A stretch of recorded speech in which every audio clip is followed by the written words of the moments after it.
Artículo 171, se deroga. Artículo 172, el marido y la mujer, mayores de edad, tienen capacidad para administrar, contratar o disponer de sus bienes propios y ejercitar las acciones u oponer las excepciones que a ellos corresponden, sin que para tal objeto necesite el esposo del consentimiento de la esposa, ni ésta de la autorización de aquel, salvo en lo relativo a los actos de administración y de dominio de los bienes comunes. Artículo 173, el marido y la mujer, menores de edad, tendrán la administración de sus bienes, en los términos del artículo que precede, pero necesitarán autorización judicial para enajenarlos, gravarlos o hipotecarlos y un tutor para sus negocios judiciales. Artículo 174, se deroga. Artículo 175, se deroga.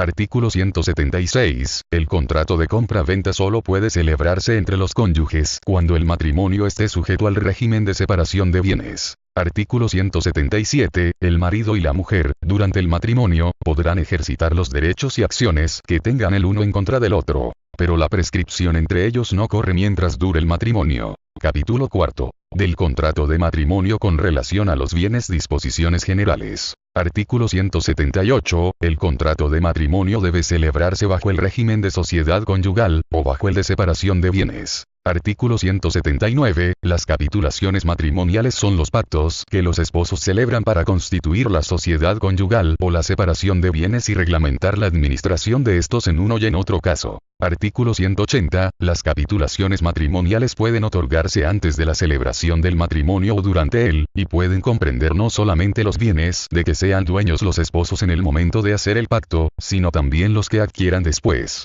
Artículo 181, el menor que con arreglo a la ley pueda contraer matrimonio, puede también otorgar capitulaciones, las cuales serán válidas si a su otorgamiento concurren las personas cuyo consentimiento previo es necesario para la celebración del matrimonio. Artículo 182, son nulos los actos que los esposos hicieren contra las leyes o los naturales fines del matrimonio. Capítulo B. De la sociedad conyugal. Artículo 183, la sociedad conyugal se regirá por las capitulaciones matrimoniales que la constituyan, y en lo que no estuviera expresamente estipulado, por las disposiciones relativas al contrato de sociedad. Artículo 184, la sociedad conyugal nace al celebrarse el matrimonio o durante él.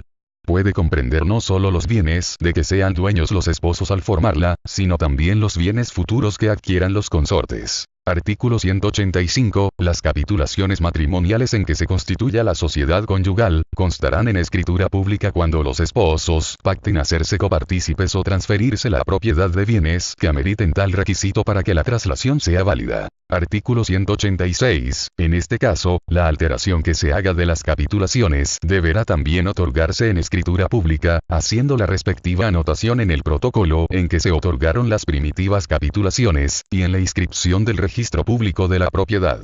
Sin llenar estos requisitos, las alteraciones no producirán efectos contra tercero. Artículo 187, la sociedad conyugal puede terminar antes de que se disuelva el matrimonio si así lo convienen los esposos. Pero si estos son menores de edad, deben intervenir en la disolución de la sociedad prestando su consentimiento, las personas a que se refiere el artículo 181.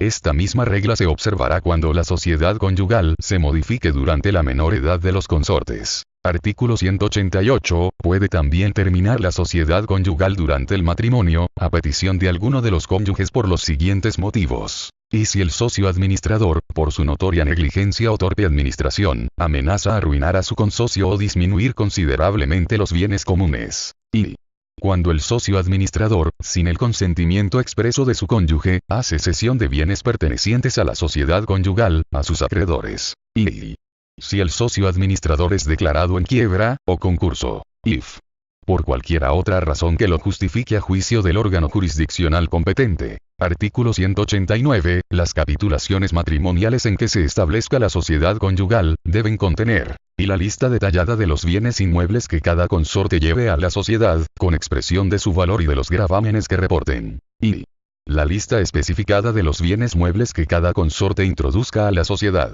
Y nota pormenorizada de las deudas que tenga cada esposo al celebrar el matrimonio, con expresión de si la sociedad ha de responder de ellas, o únicamente de las que se contraigan durante el matrimonio, ya sea por ambos consortes o por cualquiera de ellos. If La declaración expresa de si la sociedad conyugal ha de comprender todos los bienes de cada consorte o solo parte de ellos, precisando en este último caso cuáles son los bienes que hayan de entrar a la sociedad. B. La declaración explícita de si la sociedad conyugal ha de comprender los bienes todos de los consortes, o solamente sus productos. En uno y en otro caso se determinará con toda claridad la parte que en los bienes o en sus productos corresponda a cada cónyuge. B.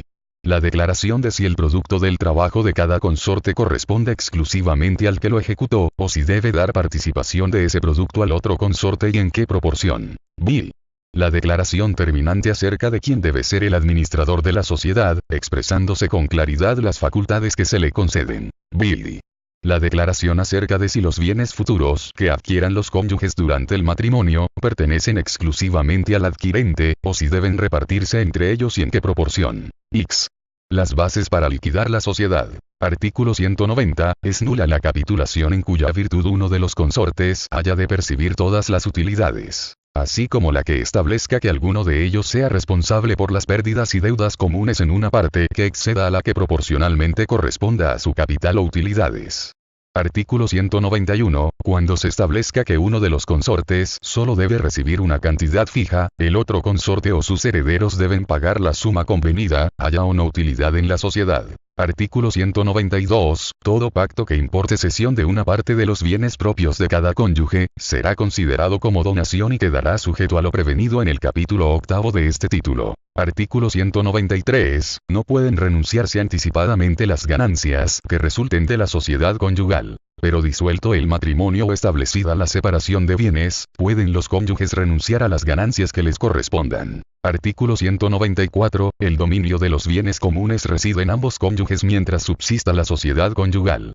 La administración quedará a cargo de quien los cónyuges hubiesen designado en las capitulaciones matrimoniales, estipulación que podrá ser libremente modificada, sin necesidad de expresión de causa, y en caso de desacuerdo, el juez de lo familiar resolverá lo conducente. Artículo 195. La sentencia que declare la ausencia de alguno de los cónyuges, modifica o suspende la sociedad conyugal en los casos señalados en este código. Artículo 196. El abandono injustificado por más de 6 meses del domicilio conyugal por uno de los cónyuges, hace cesar para él, desde el día del abandono, los efectos de la sociedad conyugal en cuanto le favorezcan. Estos no podrán comenzar de nuevo sino por convenio expreso. Artículo 197. La sociedad conyugal termina por la disolución del matrimonio, por voluntad de los consortes, por la sentencia que declare la presunción de muerte del cónyuge ausente y en los casos previstos en el artículo 188. Artículo 198. En los casos de nulidad, la sociedad se considera subsistente hasta que se pronuncie sentencia ejecutoria, si los dos cónyuges procedieron de buena fe. Artículo 199. Cuando uno solo de los cónyuges tuvo buena fe, la sociedad subsistirá también hasta que cause ejecutoria la sentencia, si la continuación es favorable al cónyuge inocente. En caso contrario se considerará nula desde un principio. Artículo 200. Si los cónyuges procedieron de mala fe, la sociedad se considera nula desde la celebración del matrimonio, quedando en todo caso a salvo los derechos que un tercero tuviere contra el fondo social.